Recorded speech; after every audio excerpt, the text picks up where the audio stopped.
જનતા પાર્ટીનું આંદોલન ચાલે છે, તમારા મત પ્રમાણે યોગ્ય છે કે અયોગ્ય છે?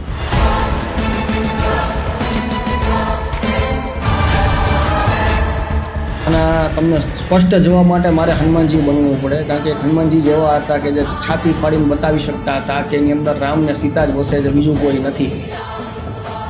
લોકો અત્યારે ધર્મના નામ પર બાંધતા થઈ ગયા છે. ઘણા બધા બાવો એવો હોય છે, દોરો બાંધી આપે કાળો, એ દોરો બાંધવાના 51,000 રૂપિયા કોઈ લે, કોઈ 1 લાખ રૂપિયા લે. તમિલનાડુની અંદર વિજય થલાપતિ સીએમ બન્યા,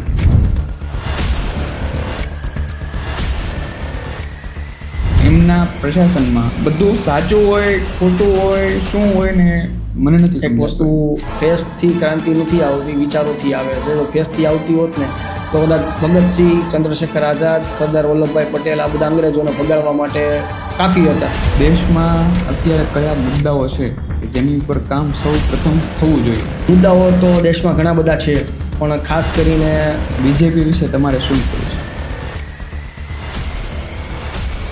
પ્રશ્ન અઘરો છે, શું કહેવું છે એટલા માટે